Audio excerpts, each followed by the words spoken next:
ഒരു പ്രവാസിയുടെ ജീവിതത്തിലെ ഏറ്റവും സുന്ദരമായ നിമിഷമെന്ന് പറയുന്നത് വർഷങ്ങൾ നീണ്ട മണലാരണ്യത്തിലെ അധ്വാനത്തിന് ശേഷം തന്റെ പ്രിയപ്പെട്ടവരുടെ അടുത്തേക്ക് മടങ്ങുന്ന ആ സന്തോഷമാണ്.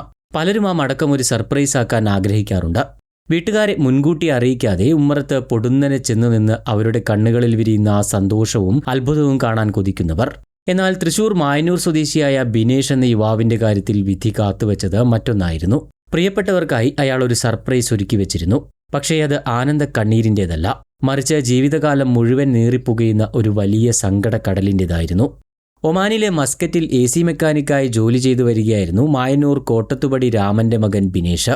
കഴിഞ്ഞ ദിവസം പുലർച്ചെ നെടുമ്പാശ്ശേരി വിമാനത്താവളത്തിൽ ബിനേഷ് വിമാനമിറങ്ങുമ്പോൾ തന്റെ വരവ് രഹസ്യമാക്കി വെക്കാനായിരുന്നു അദ്ദേഹത്തിന്റെ തീരുമാനം. നാട്ടിലുള്ള സുഹൃത്തുക്കളോ വീട്ടുകാരോ താൻ വരുന്നത് അറിയരുത് എന്ന് ബിനേഷ് ആഗ്രഹിച്ചിട്ടുണ്ടാകാം. തന്റെ സ്നേഹനിധിയായ മകൻ വരുന്നത് അമ്മ പോലും അറിഞ്ഞിരുന്നില്ല. അവൻ മസ്കറ്റിൽ സുരക്ഷിതനായിരിക്കുന്നുവെന്നായിരുന്നു അവരുടെ വിശ്വാസം. വിമാനമിറങ്ങി മണിക്കൂറുകൾ പിന്നിടുമ്പോഴാണ് നെടുമ്പാശ്ശേരിക്ക് അടുത്തുള്ള അകപ്പറമ്പ് റെയിൽവേ ട്രാക്കിൽ ഒരു യുവാവിന്റെ മൃതദേഹം ട്രെയിൻ തട്ടിയ നിലയിൽ കണ്ടെത്തുന്നത്.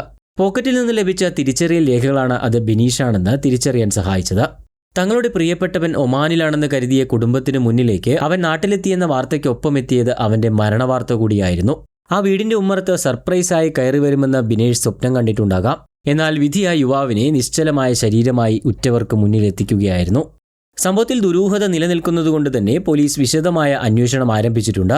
വിമാനത്താവളത്തിൽ ഇറങ്ങിയ ബിനേഷ് എങ്ങനെ ആരുടെ കൂടെയാണ് റെയിൽവേ ട്രാക്ക് സ്ഥിതി ചെയ്യുന്ന ഭാഗത്തേക്ക് എത്തിയത് എന്നത് സംബന്ധിച്ച് CCTV ദൃശ്യങ്ങൾ പോലീസ് പരിശോധിച്ചു വരികയാണ്.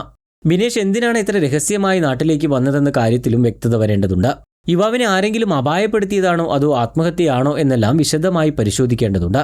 ബിനേഷിന്റെ ഫോൺ രേഖകളും ഒമാനിലെ സുഹൃത്തുക്കളിൽ നിന്നുള്ള വിവരങ്ങളും പോലീസ് ശേഖരിച്ചു വരികയാണ്. മൃതദേഹം ഇൻക്വസ്റ്റ് നടപടികൾക്ക് ശേഷം പോസ്റ്റ്മോർട്ടം നടത്തി. പോസ്റ്റ്മോർട്ടം റിപ്പോർട്ട് പുറത്തു വന്നാൽ മാത്രമേ മരണത്തിന്റെ ദുരൂഹത നീങ്ങുകയുള്ളൂ. അവിവാഹിതനായ ബിനേഷിന്റെ വിയോഗം ആ കുടുംബത്തിന് താങ്ങാവുന്നതിലും അധികമാണ്. അമ്മ വിജയകുമാരിയും സഹോദരങ്ങളായ ബിനുവും ബിന്ദുവും ആ വിയോഗത്തിന്റെ നടുക്കത്തിലുമാണ്.